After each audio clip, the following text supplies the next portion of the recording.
लोग जो मंत्री होते हैं वो मलाईदार मंत्रालय लेना चाहते हैं। मलाईदार उस मंत्रालय को कहते हैं जिसमें आप 2 नंबर के पैसे ज़्यादा बना सकते हैं, जिसमें आप काला धन ज़्यादा मतलब जुटा सकते हैं।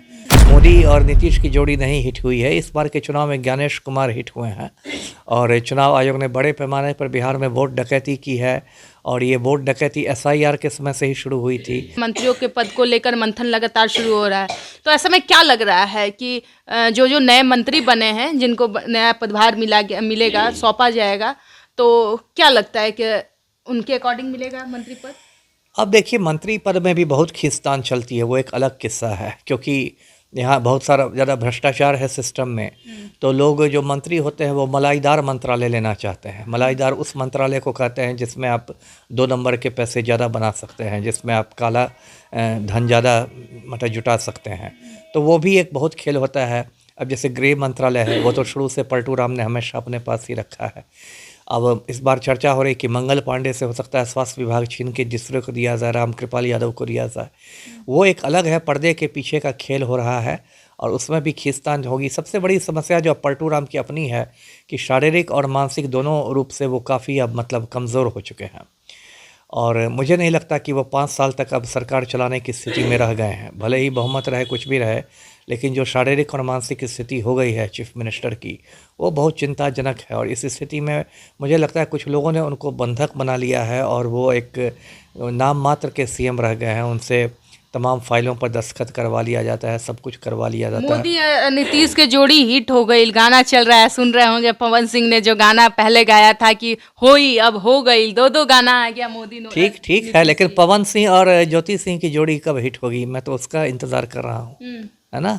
दोनों साल भर लड़ते ही रहते हैं मियाँ बीवी। तो हिट क्या हुई है इस बार? तो देखिए, चुनाव आयोग ने बहुत वोट चोरी की है, बहुत वोट डकैती की है।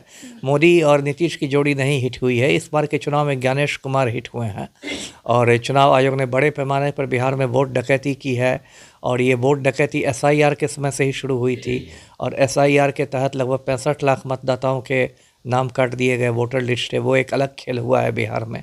तो ठीक है, इनको मौज लेने दीजिए, लेकिन दुनिया जान रही है कि बिहार में कैसे नतीजे आए हैं। RJD बड़ी बुरी तरीके से हार गई, महागठबंधन की पार्टी बड़ी बुरी तरीके से हार गई। 25 सीट पे RJD पार्टी सिमट गई, कांग्रेस को मात्र 6 आए। नहीं, वो मैंने कहा ना, ये थोड़ा चौंकाने वाले नतीजे थे, क्योंकि महागठबंधन की स्थिति इस बार मजबूत थी, ऐसी स्थिति नहीं थी। इसलिए मैंने कहा कि इस बार वोट चोरी का और वोट डकैती का बाजार काफ़ी गर्म रहा है और इसको लेके अब पूरे देश में विरोध शुरू हो गए हैं, क्योंकि अब कुछ महीने बाद पश्चिम बंगाल में चुनाव है। तो वहाँ ममता बनर्जी को टेंशन हो गया है कि वहाँ भी वोट चोरी करके भाजपा चुनाव जीत जाएगी। तो इस बार के जो नतीजे आए हैं वो बहुत मतलब ईमानदारी वाले चुनाव के नतीजे नहीं हैं। जी, कहा जा रहा है कि 10,000 रुपए दे के जुमले किए गए हैं, महिलाओं का वोट जो है खरीदा गया है। आपको भी लगता है कि जुमला है? बिल्कुल, देखिए, ये तो विशुद्ध घूसखोरी है, रिश्वतखोरी है।